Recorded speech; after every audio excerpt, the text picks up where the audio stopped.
Last episode में हमने देखा था कि लुओ ने तेन्हे को बहुत ही बेदर्दी से पीटा था, जिसकी वजह से तेन्हे लुओ से हार जाता है, जिसे देखकर मास्टर चाओ खड़े होते हुए कहते हैं कि तुम इस मैच को जीत चुकी हो, इसलिए तेन्हे को अब कुछ भी मत करना। अब लुओ कहती है कि मेरे ख्याल से आपको बैटलफील्ड के रूल तो याद ही होंगे, और ये कहकर लुओ अपना रॉयल वेपन अपेयर कर लेती है, जिसे देखकर तेन्हे बहुत ही ज्यादा डरते हुए कहता है कि कोई इस लड़की से मुझे बचा लो। और मास्टर चाओ दोबारा लुओ को रुकने के लिए कहते हैं, लेकिन लुओ बिना किसी की बात सुने अब तेन्हे के ऊपर अटैक करने ही वाली होती है। लेकिन तभी मास्टर चाओ अपने कुछ लोगों के साथ सीधे उस बैटल ग्राउंड में आके लुओ के सामने खड़े हो जाते हैं, और फिर इनमें से एक मास्टर कहता है कि लड़की, चूंकि तुम इस मैच को जीत चुकी हो, इसीलिए मेरे ख्याल से तुम्हें इस मैटर को यहीं पे जाने देना चाहिए। और अब तेन्हे खड़े होकर हंसते हुए कहता है कि लड़की, माना तुम मुझसे ज्यादा पावरफुल हो, लेकिन तुम्हें ये नहीं भूलना चाहिए कि मैं डिवाइन एम्प्रेस फैमिली से ताल्लुकात रखता हूँ, और इसीलिए तुम अब यहाँ पे मुझे छू भी नहीं सकती। जिस पर सेंग पीछे से कहता है कि मुझे तुम लोगों से बस इतनी ही उम्मीद थी, मैं तो बस यहाँ पर मौजूद सारे लोगों को ये दिखाना चाहता था कि आखिर तुम लोगों का रियल चेहरा क्या है। और फिर सेंग लुओ से कहता है कि काम खत्म हो चुका है, अब तुम पीछे हट सकती हो। जिसे सुनकर लुओ कहती है कि मास्टर, मैं सब कुछ समझ गई, और ये कहकर लुओ वहाँ से जाने लगती है। जिस पर तेन्हे लुओ को ऐसे जाता हुआ देखकर बहुत ही ज्यादा खुश होने लगता है, लेकिन अचानक लुओ मुड़ती है और यहीं से तेन्हे के ऊपर अपने वेपन से अटैक कर देती है, जिसके लगते ही तेन्हे की बॉडी का एक एक पार्ट पुर्जा हिल जाता है और वो सीधे बैटलफील्ड से नीचे जाके बेहोश होके गिर जाता है। और इधर लुओ भी सेंग के पास आ जाती है। और अब ये सब हो जाने के बाद मास्टर चाओ कहते हैं कि मैंने तुम दोनों को वार्निंग दी थी कि कुछ भी उल्टा सीधा मत करना, लेकिन अब तुम दोनों ने तो अपनी हद पार कर दी है, इसीलिए अब तुम दोनों को मुझसे कोई भी नहीं बचा पाएगा। और इतना कहते ही मास्टर चाओ अपने एक बहुत ही पावरफुल अटैक को क्रिएट करने लगते हैं, और फिर उस पावरफुल अटैक को सीधे सेंग और लुओ के ऊपर कर देते हैं, जिसे देखकर सेंग लुओ को पीछे करते हुए अपने स्वॉर्ड को लेके आगे खड़ा हो जाता है। और अब ये अटैक सेंग और लुओ को आके लगने ही वाला होता है, लेकिन तभी हम देखते हैं कि कोई बस अपने एक छोटे से मूव से ही मास्टर चाओ के अटैक को वहीं पे डिस्ट्रॉय कर देता है, जिसकी वजह से मास्टर चाओ भी काफी ज्यादा पीछे घिसक जाते हैं। और अब हम देखते हैं कि वहाँ पर हेवनली एकेडमी के डीन और वाइस डीन आ जाते हैं, जिन्हें देखकर सारे लोग ग्रेड करते हैं। और अब डीन मास्टर चाओ से कहते हैं कि मैंने सुना है कि क्विंग टेंग येन में तुमने बैटलफील्ड के कुछ नए रूल्स इजाद किए हैं, जिसे सुनकर मास्टर चाओ बहुत ही ज्यादा घबरा जाते हैं, और फिर वो डीन से माफी मांगते हुए पीछे हटने लगते हैं। जिस पर डीन एक बहुत ही सीरियस एक्सप्रेशन देते हुए उनकी तरफ देख रहे होते हैं। और अब सीन चेंज होता है और हम स्टार टेकर एकेडमी को देखते हैं, जहाँ पर सेंग और लुओ जूनियन के बारे में पूछने के लिए आए हुए होते हैं। लेकिन स्टार टेकर एकेडमी का मास्टर कहता है कि प्लीज आप दोनों यहाँ से चले जाइए, क्योंकि मैं आप दोनों को ये बता चुका हूँ कि उस इंसिडेंट के बाद जूनियन ने स्टार टेकर एकेडमी को छोड़ दिया था, और हमें ये नहीं पता है कि आखिर वो गया कहाँ। जिस पर लुओ कहती है कि लेकिन इस घटना को हुए तो बस एक ही दिन हुआ है, और इतने कम समय में इतने बुरी तरीके से इंजर्ड होते हुए भी वो खुद से इस एकेडमी को छोड़ के कैसे जा सकता है। तब सेंग बातों को समझते हुए लुओ का हाथ पकड़ के उसे आगे बोलने से मना कर देता है, और खुद स्टार टेकर एकेडमी के मास्टर को टाइम वेस्ट करने के लिए सॉरी कहता है। जिस पर ये मास्टर कहता है कि मैं सच कह रहा हूँ, जूनियन यहाँ पे नहीं है। दरअसल कल रात जूनियन की हालत देख के डॉक्टर ने जूनियन के सामने कह दिया था कि उसका ये हाथ दोबारा कभी भी ठीक नहीं होगा, जिसकी वजह से अब जूनियन कभी भी एक कल्टीवेटर नहीं बन पाएगा। और इसी बात को सुनने के बाद जूनियन हमें बिना कुछ बताए यहाँ से अचानक गायब हो गया। जिस पर सेंग भी स्टार टेकर एकेडमी के मास्टर को ओके कहते हुए वहाँ से चला जाता है।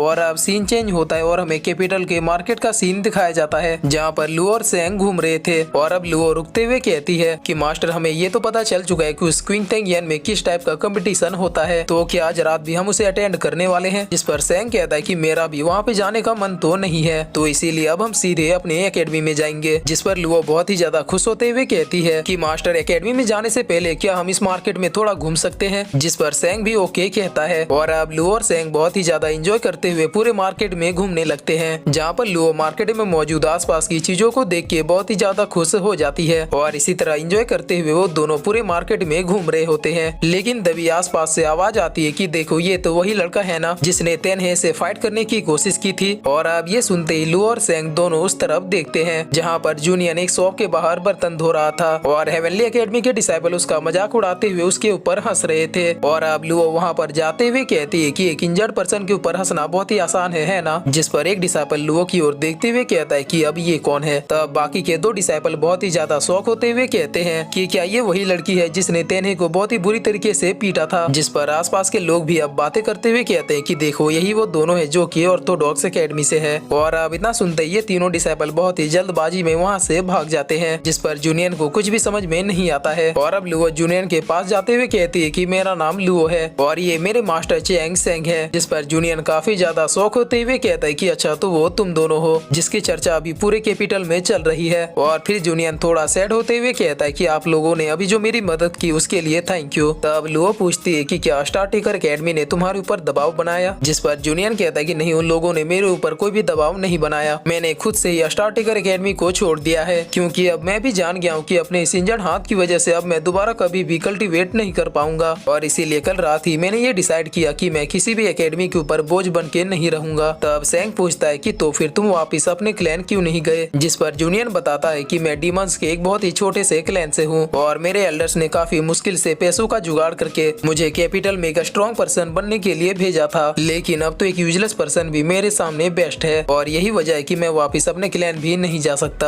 और अब ये सब सुनने के बाद लुओ सैंग से पूछती है कि मास्टर क्या आप इसकी हेल्प कर सकते हैं। तब सैंग कहता है कि मैं पूरी तरीके से तो श्योर नहीं हूँ, लेकिन एक ट्राई कर सकता हूँ, जिसे सुनकर लुओ बहुत ही ज्यादा खुश होते हुए कहती है कि मास्टर मैं जानती हूँ कि आप बेस्ट हो। और अब लुओ जूनियन को उठाते हुए कहती है कि तुम्हें ये सब काम करने की जरूरत नहीं है, मेरे मास्टर ने कहा है कि वो तुम्हारे हाथ को पूरी तरीके से ठीक कर देंगे। जिस पर जूनियन अपना हाथ छुड़ाते हुए कहता है कि मेरे एल्डर ने मुझे सिखाया था कि कभी भी एक डीमन को एक ह्यूमन की हेल्प नहीं लेनी चाहिए, क्योंकि उनकी हेल्प करने के पीछे भी मतलब छिपा हुआ होता है। तब लुओ जूनियन से कहती है कि क्या तुम 1 मिनट मुझसे अकेले में बात कर सकते हो। और ये कहकर लुओ जूनियन को अकेले में कुछ बताने लगती है, जिसे सुन के तो पहले जूनियन शॉक होता है और फिर वो सीधे लुओ के पैरों में गिर जाता है, जिसे देखकर अब सैंग को समझ में नहीं आता है कि आखिर लुओ ने ऐसा क्या कह दिया। और अब लुओ सैंग के पास आते हुए कहती है कि मास्टर इसने हाँ कह दिया, जिस पर जूनियन भी सैंग को ग्रेट करते हुए यस कहता है। तब सैंग भी उसे इशारे से ओके कहता है और फिर सैंग और लुओ वहाँ से जाने लगते हैं। तब जूनियन भी भागते हुए उन दोनों के पीछे जाने लगता है और अब सीन चेंज होता है और हम ऑर्थोडॉक्स एकेडमी को देखते हैं, जहाँ पर सैंग ने जूनियन का इलाज करना शुरू कर दिया था। और अब सैंग उसके हाथ पे नीडल डालने के बाद पूछता है कि क्या तुम्हें कुछ फील हुआ, जिस पर जूनियन कहता है कि मुझे बस हल्का सा दर्द हुआ। तब सैंग कहता है कि चलो थोड़ी सी उम्मीद अभी बाकी है। और ये कहकर सैंग पूरे ध्यान से जूनियन का इलाज करते हुए खड़ा हो जाता है और फिर स्माइल करते हुए कहता है कि लो ये हो गया। और अब हम देखते हैं कि सच में जूनियन का हाथ बिल्कुल पहले की तरह ठीक हो जाता है, जिसे देखते ही जूनियन काफी ज्यादा शौक होते हुए कहता है कि आखिर आपने ये कैसे किया, क्योंकि खुद स्टार ट्रेकर एकेडमी के बड़े बड़े डॉक्टर भी मेरे हाथ का इलाज नहीं कर पाए थे। अब लुओ कहती है कि अब तो तुम मानते हो ना कि मेरे मास्टर अमेजिंग है, जिस पर जूनियन सीधे सैंग के पैरों में गिर जाता है और सैंग को थैंक यू कहते हुए अपने रूड बिहेवियर के लिए सॉरी भी कहता है। तब सैंग कहता है कि मैं तुम्हें ठीक कर पाया, ये मेरे लिए भी बहुत ही खुशी की बात है, लेकिन तुम्हारे हाथ को पूरी तरीके से रिकवर होने में अभी थोड़ा सा समय और लगेगा, इसीलिए अगर तुम चाहो तो तुम यहीं पे रह सकते हो। जिस पर जूनियन कहता है कि लेकिन मैं तो इस एकेडमी का हूँ भी नहीं। तब सैंग लुओ को रजिस्ट्रेशन बुक लाने का इशारा कर देता है, जिस पर लुओ रजिस्ट्रेशन बुक ला के सीधे जूनियन के हाथों में दे देती है और उसे बस उस बुक में साइन करने के लिए कहती है। तब जूनियन भी अपनी मर्जी से उस बुक में अपना नाम लिख देता है और फिर सैंग को ग्रेट करते हुए मास्टर कहता है, जिसे सुनकर सैंग भी खुश हो जाता है। और अब सैंग कहता है कि चलो ठीक है, आज हम लोग बाहर खाना खाने चलते हैं। जिस पर अब सारे लोग भी खाना खाने के लिए ऑर्थोडॉक्स एकेडमी से बाहर चले जाते हैं। और अब इनके जाते ही हम देखते हैं कि टैंक 36 भागते हुए ऑर्थोडॉक्स एकेडमी में आता है।